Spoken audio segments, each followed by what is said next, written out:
कहाँ सैया हो तो है कैसे मनाई।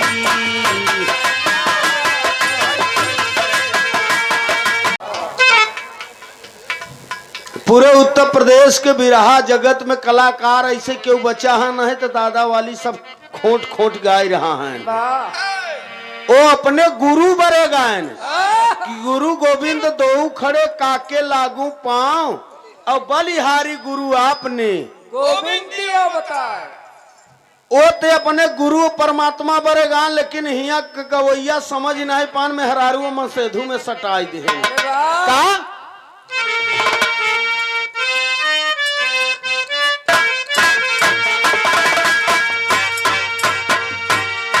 कहाँ सैया हो तो है कैसे मनाई।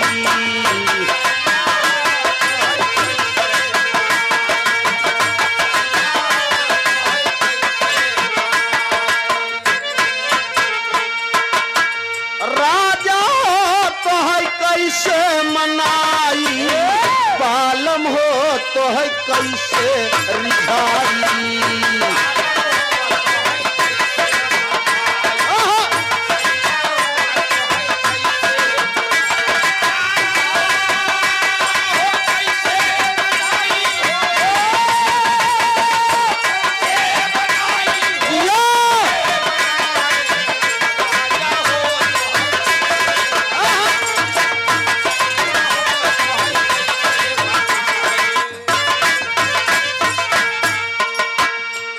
भैया इतना नहीं और एक बात कहे, बीतल जवानी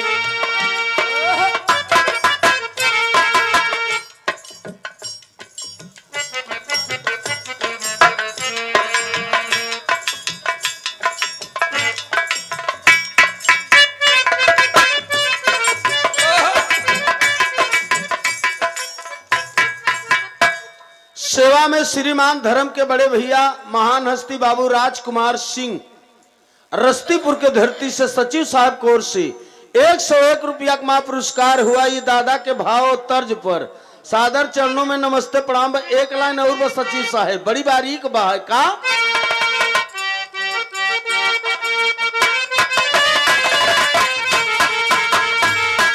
बीतल जवानी आई गईले वृद्धा पनवा,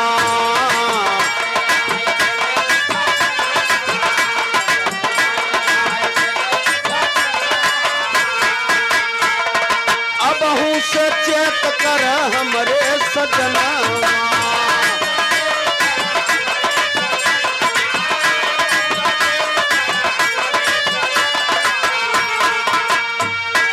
रतिया